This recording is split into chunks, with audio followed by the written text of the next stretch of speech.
Exatamente daqui a 4 meses, 10 de março, há eleições antecipadas em Portugal. O Presidente da República está decidido, mas a crise política é uma série com várias temporadas.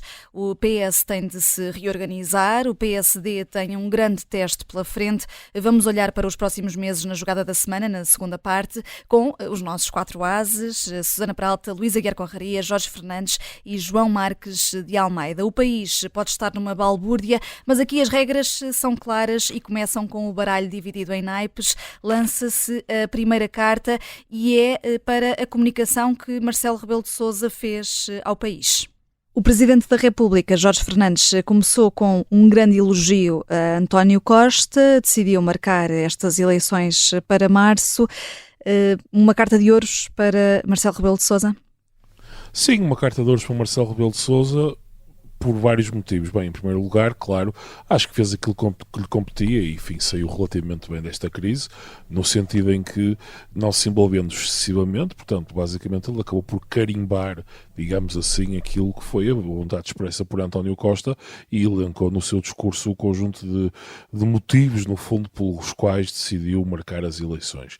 Mas, acima de tudo, acho que eu tenho sido muito crítico de Marcelo Rebelo de Sousa e acho que ele tem feito um mandato, em geral, mau, por vários motivos, mas nos dias que decorreram esta semana entre o momento da demissão de António Costa e o momento ontem em que Marcelo falou ao país e que comunicou as eleições, Marcelo Rebelo de Sousa soube estar em absoluto silêncio, o que é uma coisa que, podendo ser fácil para o comum dos mortais, não é muito fácil para Marcelo Rebelo de Sousa e, portanto, soube estar em absoluto silêncio. Não houve pelo menos, enfim, não houve grandes leaks, digamos assim, por parte de Belém. Soubemos, enfim, antecipadamente, mais ou menos, que seria essa a intenção do Presidente, mas, enfim, elogiar o papel, apesar de tudo, Marcelo soube ser institucional neste momento relativamente, enfim, não é difícil, é que as instituições funcionaram e funcionam normalmente, mas Marcelo soube estar no seu silêncio, no seu tempo, ouviu quem tinha que ouvir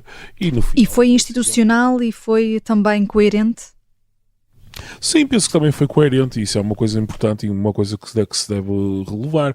Marcelo Rebelo de Sousa, quando deu na tomada de posse de António Costa, no discurso de tomada de posse no Palácio da Ajuda, tinha sido absolutamente cristalino a dizer que se António Costa saísse, enfim, na altura pensava-se que poderia ser eventualmente para um cargo europeu, enfim, neste contexto claro que é mais difícil ainda, mas Marcelo já tinha pré-anunciado que uma saída de António Costa teria que culminar necessariamente numa dissolução da Assembleia. E referiu isso mesmo no discurso até, Jorge, e sublinhou o preço das grandes vitórias inevitáveis e personalizadas.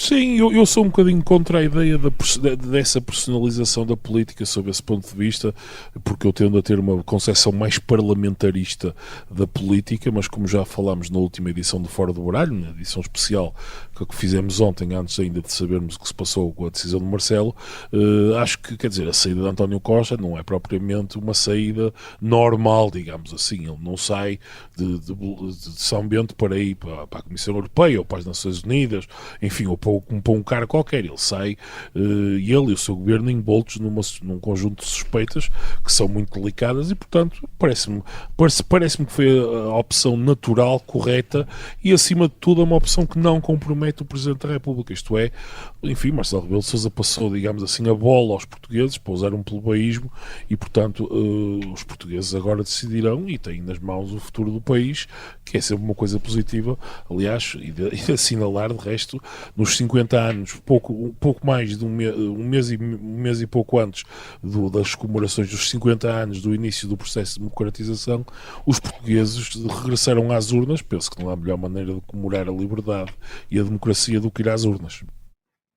O Jorge não pôde estar connosco em direto, mas estivemos os dois a jogar às cartas e fica aqui, portanto, este naipe, uma carta de ouros para Marcelo Rebelo de Sousa e desde já com um trunfo, Luísa Guiar Conraria. Tens aí um trunfo para a questão da coerência do Presidente, é isso? Sim, quer dizer, não consigo. O Jorge disse que ele teve calado este tempo todo, mas não é verdade. Ele, logo, no primeiro dia, disse que aceitava a admissão de António Costa. Certo? Foi um comunicado. Esse comunicado ainda está na Presidência, ainda está no site da Presidência. Sim. Portanto, se aceitou a admissão do António Costa está admitido. E agora vamos, durante 5 meses, mantê-lo como primeiro-ministro. Então, afinal, não aceitou a demissão dele. Muito bem, apoiado, Luís. Andamos a fingir que António Costa está demitido. Isto não é ser coerente, isto é andarmos a fingir, andarmos aqui com brincadeiras. É verdade, eu concordo com o Luís, mas vamos falar mais na segunda parte sobre isto, não vamos? Pois, vamos falar mais sobre isso na segunda parte. Agora, eu deixo aqui um desafio a toda a gente. Se conseguirem descobrir um dia nos últimos anos em que Marcelo Rebelo de Sousa não falou. Quando foi ao Prado. Não, mas vamos lá ver, o António Costa não está não é um primeiro-ministro temporário durante 5 meses porque vai para a União Europeia. Não. Ele demitiu-se porque pende sobre ele uma investigação criminal. Pá, ou isto é sério ou não é. Se não é sério, não tem nada que se demitir. Pá, se é sério, tem de sair do governo. E é substituído pela Mariana Vieira da Silva, que seria a segunda... Teríamos pela segunda vez uma primeira-ministra em Portugal. Mas o PS não gosta de primeiros-ministros de mulheres, Luís. Está bem, mas aqui é o Marcelo, o Marcelo aceitou a admissão aceitou ou não aceitou a Tens admissão? Tens toda a razão, Luís. Se aceitou a admissão dele, está demitido, cara. Claro, obviamente. Tens toda a razão. Não se entende. Mas de qualquer modo, João Marcos de Almeida, este foi o discurso que vai ficar na história dos mandatos de Marcelo Rebelo de Sousa? Ele já fez vários que podem ficar na história. Agora, este não foi feliz, na minha opinião. E discordo de duas coisas. Primeiro, acho que não faz qualquer sentido ter que se aprovar o orçamento. Faz qualquer sentido, porque o orçamento vai se transformar num instrumento de campanha eleitoral do PS, que vão prometer tudo e mais alguma coisa neste orçamento. Portanto, não faz qualquer sentido. Aliás, quando houve eleições antecipadas há 2 anos, também não se aprovou o orçamento e nada aconteceu de grave no país. Portanto, esta história de fazer do orçamento um papão e que é fundamental... Criou-se este mito que é fundamental para o orçamento. Não é nada fundamental. E se este governo cai antes de ter aprovado o orçamento, não aprova o orçamento. O país podia viver em Com certeza, claro que pode. Aliás, a Susana e o Luís sabem melhor isso do que eu. Não sei qual é a opinião deles. Nós não falamos previamente, mas eu estou convencido que pode. Pode. O segundo ponto, eu também acho que sim. O segundo ponto é, também não consigo entender, que um primeiro-ministro faz uma declaração ao país a dizer que o país não pode ter um primeiro-ministro em funções quando esse primeiro-ministro é alvo de uma investigação criminal por parte do Supremo Tribunal de Justiça e, afinal, depois de ele dizer isto aos portugueses, vai continuar em funções pelo menos mais 4 meses, porque as eleições são daqui a 4 meses. E também não se entende, e eu não sou constitucionalista, mas quer dizer, também estudei Direito Constitucional no curso que tirei, e ouvi muitos constitucionalistas ontem, porque é que Marcelo Rebelo de Sousa acha que não deve cumprir a Constituição como Presidente da República? A Constituição diz, segundo os constitucionalistas que eu ouvi ontem, que o Presidente da República tem 60 dias para marcar eleições antecipadas depois da dissolução da Assembleia da República.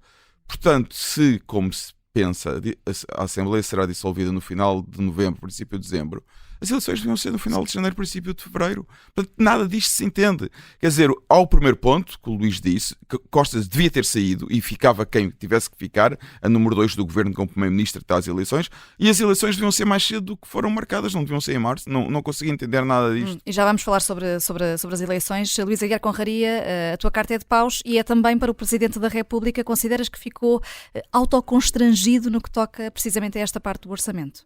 Sim, aqui eu e o João estamos de acordo e esta coisa, a minha escolha do autoconstrangido foi termo usado pela Mafalda ontem. Portanto, ela achou muito bem que Marcelo Rebelo de Sousa se autoconstrangesse e aqui acho que estamos a pagar isso. Eu acho que aqui o que se passa, esta paranoia com o orçamento, tem a ver com o facto de Marcelo Rebelo de Sousa ter mandado um governo abaixo e uma Assembleia da República abaixo com a desculpa de não se ter conseguido aprovar o Orçamento de Estado. Nem sequer deu uma segunda oportunidade para haver negociações. Portanto, aquilo se não é aprovado à primeira, a Assembleia tem de ir abaixo, convocam-se eleições. E claro, quando alguém tem uma posição tão forte como a que Marcelo Rebelo de Sousa tomou nessa altura, pois torna-se complicado aceitar que não facilita aqui um bocadinho e não dê um jeitinho para que seja aprovado o orçamento. Mas isto não faz sentido. Porque aqui há duas hipóteses.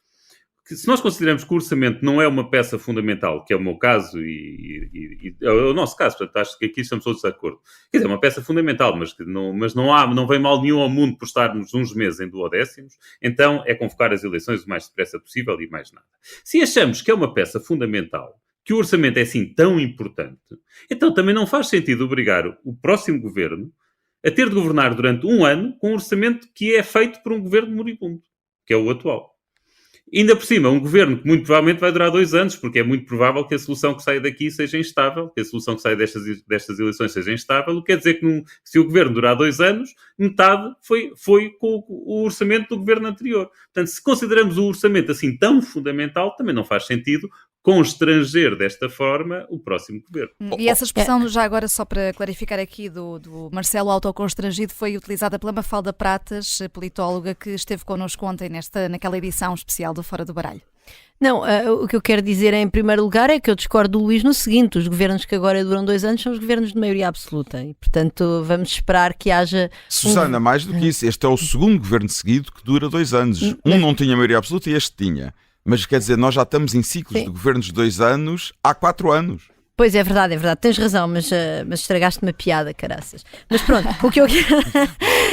eu não queria estragar a piada. Não, fizeste bem. Não, temos que esta instabilidade já e essa instabilidade obviamente vai... É muito provável que continue. Eu estava a dizer uma parvoíce, eu gosto de dizer parvoíce. Bom, mas sim, portanto, fora este detalhe dos 2 anos, o que eu quero dizer é o seguinte... Quer dizer, o orçamento, nós já falámos aqui sobre isso ontem e não vou repetir o que eu tenho para dizer, mas o orçamento é um detalhe no meio do imbróglio em que nós estamos enfiados, desde logo o facto do Marcelo ter dito que aceitava o pedido de demissão do Primeiro-Ministro para agora o manter durante 4 meses sem nenhuma lógica, mas depois, sobretudo, quer dizer, que instituições é que nós queremos ter nesta nossa democracia para desde logo enfrentarmos este desafio do lítio, por exemplo, e do hidrogénio verde? Quer dizer, nós temos aqui agora aparentemente uma riqueza natural com a qual não vivemos até agora e pelos vistos não sabemos viver, e no meio do que este escândalo de corrupção no âmago do Palácio de São Bento revela acerca do país que nós temos paupérrimamente preparado para lidar com esta descoberta destes recursos naturais, que Marcelo esteja preocupado com o orçamento é uma coisa tão triste, sinceramente, e tão patética, que mostra tanto, no fundo, a perfeita irrelevância da presidência dele, que eu sinceramente fico mesmo desesperada com este país. João Marcos de Almeida, em 2 minutos, espadas para Mário Centeno. António Costa e o PS propuseram o nome do ex-ministro das Finanças, atual governador do Banco de Portugal, para primeiro-ministro, dando essa alternativa a Marcelo Rebelo de Sousa em vez das eleições antecipadas. Marcelo decidiu pelas eleições. Espadas porque Centeno estava, no fundo, aqui disposto a jogar um jogo que não devia?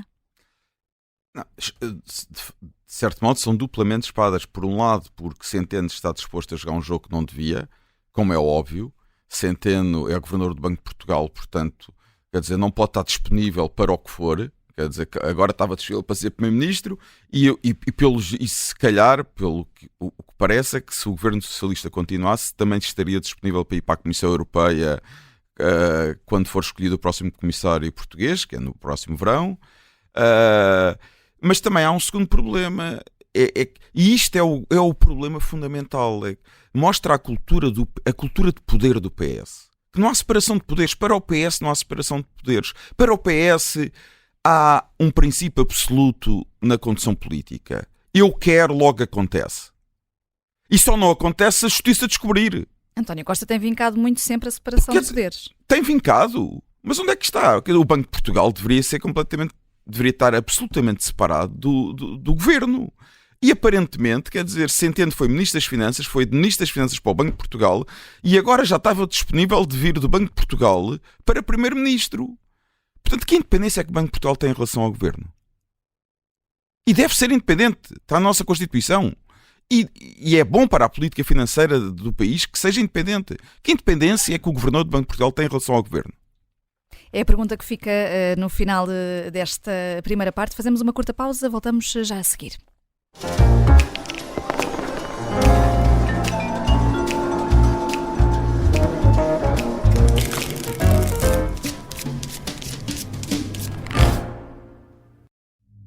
Esta é uma história de guerra. Dá-me uma catanada aqui na cabeça, abre-me a cabeça.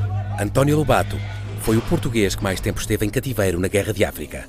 E diz-me assim, dá a faca. E eu digo assim, vem buscá-la. O Sargento na Cela 7 é uma série para ouvir em 6 episódios que faz parte dos Podcast Plus do Observador. É narrado por mim, Pepe Rapazote, e tem banda sonora original de Noise Earth. Os Podcast Plus do Observador têm o apoio da Onda Automóveis.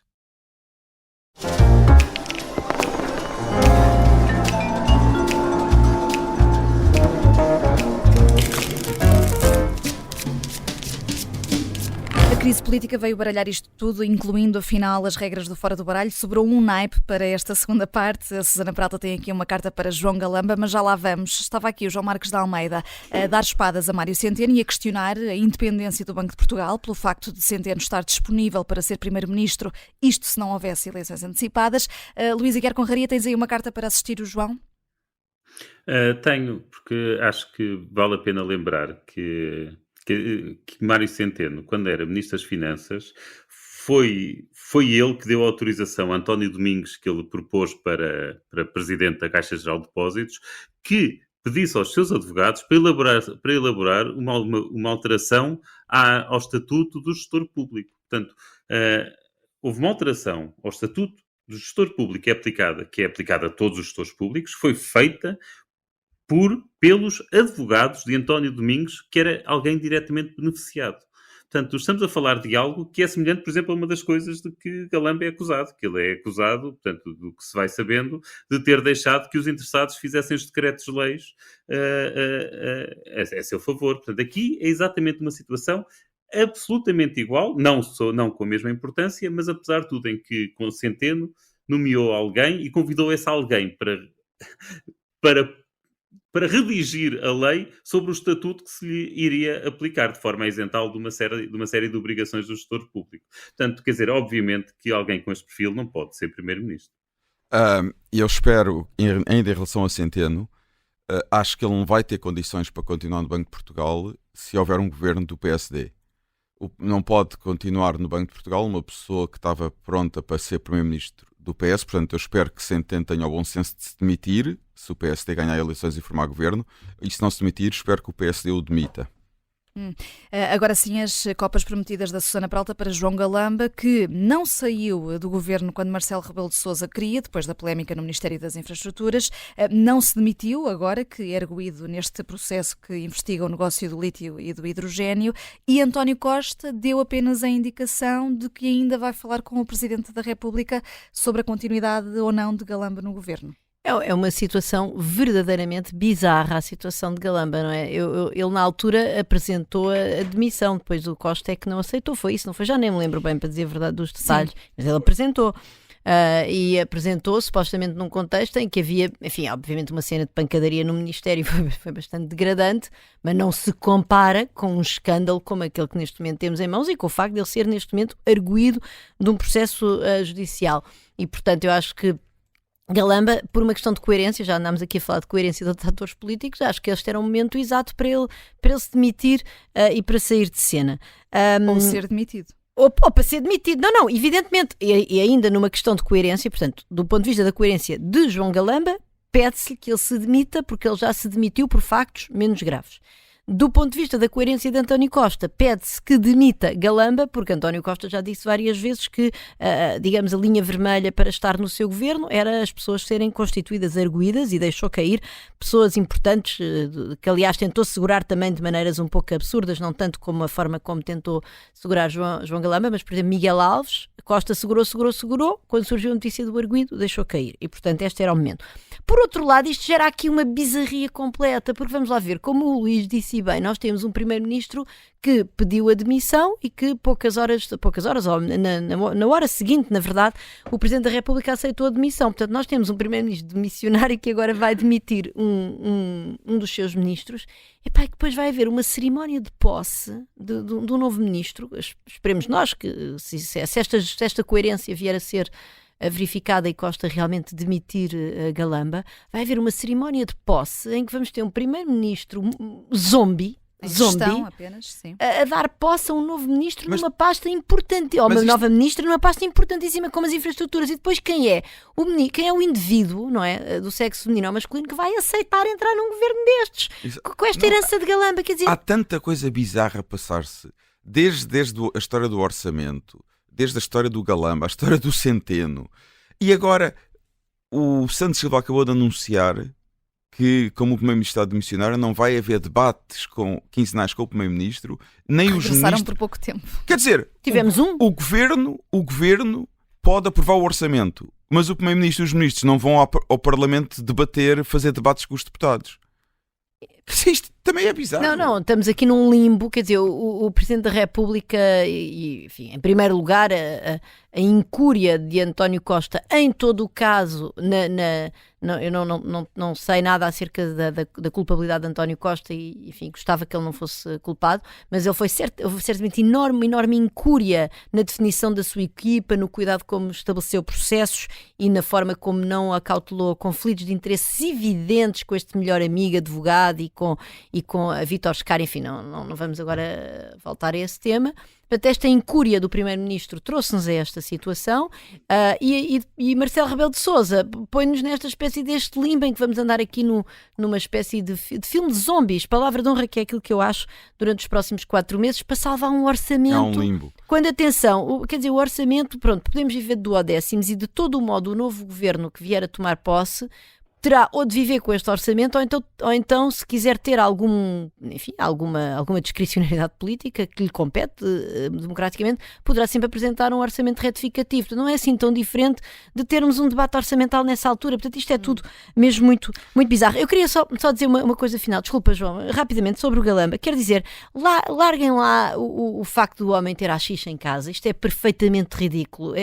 Quer dizer, nós estamos sempre a ir buscar o acessório, mas que país tão pateta e tão infantil, face de uma crise destas, termos um caso de corrupção em São Bento, notas escondidas em livros, num gabinete do chefe de gabinete do Primeiro-Ministro. Quer dizer, uma crise de regime verdadeiramente, não no sentido, eu não vou aqui dizer que nós temos que cuidar da justiça, nós temos de criar instituições que nos protejam destes enormes escândalos de corrupção. Portanto, a nossa democracia é podre. E as pessoas estão preocupadas com o AX. O João Galamba tem todo o direito de ter AX e em casa para consumir nas doses legais. Quer dizer, o que é isto, não é? E de facto parece que vamos sempre a embarcar nesta... Dada a irritação com que ele vai com que ele responde a perguntas e aquele tom agressivo dele, até dá a impressão que não fuma o suficiente. Vamos subsidiar o AX a João Galamba. Mas eu gostava de voltar a um ponto que a Susana tocou em relação à culpabilidade de António Costa, porque nós temos que distinguir duas coisas, que é a culpabilidade perante a justiça, portanto, ser arguido, ser culpado e ser condenado, que é uma coisa, e a culpabilidade política. E o que me interessa é a culpabilidade política, porque estou a julgá-lo como um político. A mim também. Daí não é, a outra não me interessa. Aqui é só político. Mas a culpabilidade... Não, mas ele também é culpado. Ele é culpado politicamente. Eu escrevi isso, aliás, hoje no Público. Mas mais do que isso, ele queria agora recuperar o que António Guterres disse, não é? Que estas coisas não acontecem num vácuo. E nós todos nos lembramos, quer dizer, não é inocente quando António Costa chega a Primeiro-Ministro em 2015 e falou várias vezes em público do seu melhor amigo e referiu-se a Diogo Lacerda Machado como o seu melhor amigo. Quer dizer, isto é uma mensagem que passa. Ou seja, a mensagem que passa é: esta é a pessoa que, embora não tenha funções oficiais, é a pessoa para tratar de negócios. Portanto, falem com ele. E esta é a mensagem que passa para toda a gente. Quer dizer, um empresário, qualquer pessoa, um investidor estrangeiro, como aconteceu neste caso em Sines, investidores estrangeiros e empresários portugueses, quer dizer, querem desbloquear um problema. Querem falar com... Já sabiam falar com Diogo Lacerda Machado porque ele era o amigo do Primeiro-Ministro que tinha acesso direto ao Primeiro-Ministro. E, aliás, até é muito curioso que o amigo ou o melhor amigo quase que se institucionalizou. Porque, segundo nós lemos em algumas escutas que agora têm vindo a público, os próprios ministros se referiam a ele como o amigo do Primeiro-Ministro. Portanto, houve aqui uma institucionalização de uma coisa absolutamente bizarra, que é o amigo do Primeiro-Ministro é uma pessoa com quem se fala para resolver certos problemas. Ou seja, aqueles problemas... Bom, não é a primeira vez que aparecem amigos de... Mas neste caso foi formalizado e o que me espantou foi o próprio Primeiro-Ministro ter anunciado ao país que ele era o seu melhor amigo. Um Primeiro-Ministro não pode ter melhores amigos para tratar destas questões. Não pode, pura e simplesmente, porque isto é para tratar de questões que, obviamente, não são tratadas pelas vias normais, legais, institucionais, porque aí há os ministros para tratar. Portanto, o melhor amigo do Primeiro-Ministro era uma espécie de corredor de corta-mato, não é? Que fazia corta-mato e toda a gente o usava para fazer corta-mato. Vamos agora aqui recentrar aqui no jogo político. Há eleições a 10 de março. Com que líder do PS não sabemos. Pelo PSD passa-se a mensagem de que o partido está pronto e com trabalho avançado. Estará mesmo? Há muito em jogo neste xadrez político que entra agora num campeonato imprevisível. E agora que o país vai a eleições, dia 10 de março, Jorge Fernandes, quem é que são os potenciais ganhadores e perdedores destas eleições que se avizinham? Estas eleições, Vanessa, serão umas eleições muito interessantes para seguir, enfim, para nós que somos viciados em política, e penso para qualquer cidadão, porque, enfim, eu acho que nós, crescentemente, as eleições portuguesas têm vindo a ganhar um grau de incerteza, mas pelo menos que eu me lembro, pessoalmente, acho que nunca houve umas eleições tão incertas quanto estas. Quer dizer, em 2015 houve uma surpresa, mas foi uma surpresa, digamos, que só aconteceu depois das eleições. Todos esperávamos uma vitória de António Costa contra Passos Coelho, enfim, depois acabou por não se materializar canonicamente, mas acabou por acontecer de outra maneira. Em 2019 e 2022, apesar de tudo, em 2022 tivemos a maioria absoluta, que foi um bocadinho, enfim, menos esperada, mas apesar de tudo acho que havia uma ideia mais ou menos clara de que o PS iria ganhar as eleições. Nestas eleições está verdadeiramente tudo em aberto, na minha opinião, pelo menos. Acho que tanto podem acontecer vários cenários. Eu antevejo, no fundo, 3 grandes cenários. Antevejo um cenário de vitória do Partido Socialista com uma geringonça, digamos assim. Acho que a hipótese de uma maioria absoluta está completamente posta de lado, mesmo com um novo líder. Portanto, acho plausível perfeitamente que o Partido Socialista renove a sua permanência no poder, desta vez, digamos, com uma reedição de uma geringonça à esquerda. Vejo como plausível a vitória de Montenegro, necessariamente também com uma coligação de direita. Quer dizer, acho que Montenegro, se o PSD está a pensar que consegue chegar às eleições e ganhar juntamente com a Iniciativa Liberal e formar um governo, acho isso muito difícil. O apoio do Chega, numa ou noutra maneira, seja numa coligação eleitoral, seja numa coligação clássica, seja num acordo tácito para deixar passar um governo minoritário, o acordo do Chega será sempre indispensável, mas vejo ainda uma terceira opção, que seria uma opção, digamos, a ironia da história. Mas antes de dizer essa terceira opção, já agora, se houver esta vitória do PSD e de Luís Montenegro diz não é não, diz que não precisa do Chega, mas há a última sondagem aponta para que o Chega até possa vir a ter 40 deputados. Pois, eu concordo contigo, quer dizer, ele já disse não é não, mas como o Inquilino de Belém disse uma vez, nem que Cristo deixe a terra, e Cristo desceu à terra, e de facto, na política toda a gente sabe que se dá o dito por não dito muito rapidamente, e eu duvido muito que se chegar a um patamar ou um ponto em que o PSD precisa do Chega, duvido muito que Montenegro, enfim, vai tentar fazer um spin qualquer, vai tentar de alguma maneira contar uma narrativa, mas, quer dizer, eu não vejo cenário nenhum em que de alguma maneira Montenegro deixasse de ser primeiro-ministro simplesmente porque teria que negociar com o Chega. Enfim, seja de qualquer maneira for, seja numa coligação, um acordo parlamentar do Chega, penso que Montenegro não hesitará. Quer dizer, é da natureza das coisas. E claro que vai ser muito difícil para o PSD fazer esse speed e vai tentar de alguma maneira dar a volta a tudo isto, mas quer dizer, acho que isso é absolutamente inevitável e penso que a direita tem aqui um desafio gigante, digamos assim, porque poderemos estar perante um cenário, pela primeira vez na história da democracia portuguesa, em que a direita de facto tem uma maioria clara no Parlamento, e eu acho possível que isso aconteça, mas que é uma maioria altamente fragmentada, em que em vez de termos um partido, enfim, classicamente o que acontecia era que tínhamos o PSD grande e um CDS, apesar de tudo pequenino, mas podemos estar aqui num cenário perfeitamente possível em que o PSD tem 25%, 26% e o Chega tem 15%. Eu não afastaria um cenário desses. Isso será muitíssimo complicado de gerir para Luís Montenegro. E o terceiro cenário?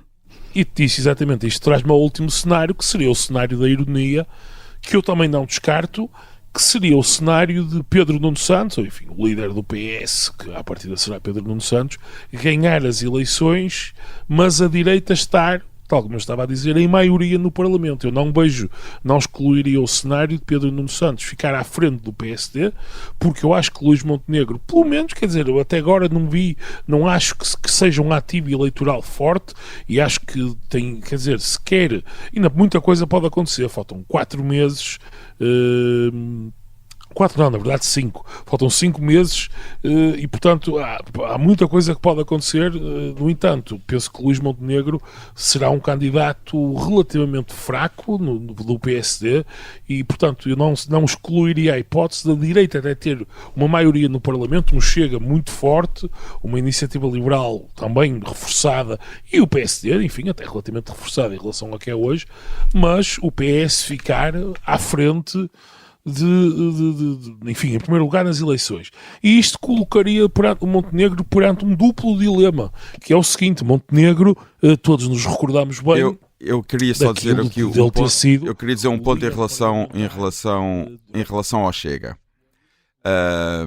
Se o Chega é verdadeiramente um problema para a democracia portuguesa, como diz o PS, então, no caso de haver uma maioria, eu já disse aqui que discordei de Montenegro por afastar qualquer entendimento parlamentar com o Chega. Acho que não se deve marginalizar o Chega. O Chega não é uma ameaça maior à democracia que outros partidos políticos. Aliás, na minha opinião, o PCP e o Bloco de Esquerda são muito mais uma ameaça à democracia portuguesa que o Chega. Mas, sendo esta a posição de Montenegro, e se o Chega então é um problema para a democracia portuguesa, como diz o PS, se houver um governo, uma maioria de direita, mas um governo que não seja maioritário, PSD e Iniciativa Liberal, Luís Montenegro tem que fazer uma coisa muito simples, é virar-se para os deputados do PS e dizer-lhes o seguinte: se acham que o Chega é um problema para a democracia portuguesa, então viabilizem o meu governo com uma abstenção. Porque se não o fizerem, eu vou ter que negociar com o Ventura que ele se abstenha no Parlamento, senão não há governo. Quer dizer, e Montenegro não pode perder o direito de formar governo porque o Chega é um problema. Quer dizer, se o Chega é um problema para o PSD, também é um problema para o PS. Não pode haver um desequilíbrio no sistema político português entre o PSD e o PS. Portanto, se o PS acha que o Chega é um problema, vão ter que viabilizar um governo minoritário PSD e Iniciativa Liberal. É muito simples. Exatamente. É isso mesmo. Susana, trunfas? Não? Não trunfo. Concordo. Mas é isso mesmo. O PS, aqui digo mais o PS do que o Bloco de Esquerda ou o PCP, o PS, mas agora também o LIVRE e o PAN e o PAN têm de assumir isso. Se querem o governo, se querem o Chega fora do governo, têm de viabilizar um governo sem o Chega. Não, e podem inclusivamente participar. Não podem só empurrar para os outros. Podem inclusivamente participar nesse governo, não é? Ou seja, há coligações em países europeus que saltam as fronteiras. A Susana sabe que há uma coisa que nós não sabemos. O Rui Tavares está aberto aí para um governo com o PSD e com a Iniciativa Liberal. Eu não faço ideia, eu só conheço aquilo que o Rui Tavares diz em público sobre esses assuntos. Bom, não, deixaste essa pista, estava a ver que o livro agora estava disponível. Rui não, Tavares, Ministro da Cultura de um governo PSD e Iniciativa Liberal. Não faço ideia, mas repara, isto é a minha opinião. O que eu acho que nos outros países é comum haver coligações que saltam essas fronteiras da esquerda e da direita. Tens verdes com liberais, com socialistas, todos. Não há nenhuma razão para nós aqui em Portugal não imaginarmos esse tipo de saltos, não é? Temos aqui 1 minuto e meio para falar do PS, desta reorganização. Temos José Luís Carneiro a avançar, o próprio já o assumiu. Pedro Nuno Santos deve fazê-lo também hoje, deve dar esse sinal já hoje. Só ainda não fez, lá está um anúncio oficial. Pela tua parte, Susana Peralta, gostaste de ouvir esta sexta-feira Ana Gomes aqui na Rádio Observador? Gostei muito de ouvir a Ana Gomes, com umas declarações claríssimas a criticar o facto de nós termos o Primeiro-Ministro. É tudo aquilo que nós já aqui dissemos. Olha, que o Primeiro-Ministro se mantenha em funções apesar de ter que pendem sobre ele acusações criminais, que desta bizarria do Presidente da República, da bizarria de Mário Centeno, foi tão clara que de facto era bom. Enfim, é uma pena que estas vozes mais críticas no PS no fundo depois estejam sempre encostadas às boxes, não é? Precisávamos mais de vozes como a Ana Gomes, embora ela... e outra coisa em que ela esteve muito bem, quando lhe perguntaram, então, mas é candidata, e ela disse, não, eu vou fazer 70 anos, há muita gente jovem, portanto também esteve muito bem, e pronto, era bom e certamente que há, quer dizer, o PS tem que ter mais pessoas assim, apareçam e façam alguma coisa, porque a democracia precisa de um PS regenerado, não pode ser esta podridão. Luís? Quer dizer... A democracia precisa de um PS regenerado de facto, mas a democracia precisa de um PS que faça uma travessia do deserto para se regenerar. O PS no governo não se regenera. Isso é verdade. Concordo em absoluto. Concordo completamente. O PS no governo não se regenera. Portanto, quer dizer, nem o Pedro Nuno Santos vai regenerar o PS, quer dizer, ele teve com Costa desde o princípio até quase ao fim. E saiu não por boas razões, não é porque tenha discordado da orientação do governo. Saiu porque fez disparates. E, quer dizer, aqui voltamos a um ponto, olha, chamando o Jorge novamente, em que o Jorge bate bastante, que é, o PS também não se vai regenerar enquanto os portugueses não o penalizarem. E até agora não o fizeram. Absolutamente. A crise política ainda vai dar pano para mangas em jogos aqui no Fora do Baralho. Vamos terminar só com uma homenagem que o Jorge Fernandes, que não pode estar connosco em direto, quis fazer ao poeta e ensaísta Manuel Guzmão, comunista, que morreu esta quinta-feira aos 77 anos. E fica, portanto, aqui essa homenagem. O Fora do Baralho está a assistir à história política e a trunfar. Eu sou a Vanessa Cruz. Voltamos na próxima sexta-feira, ao meio-dia.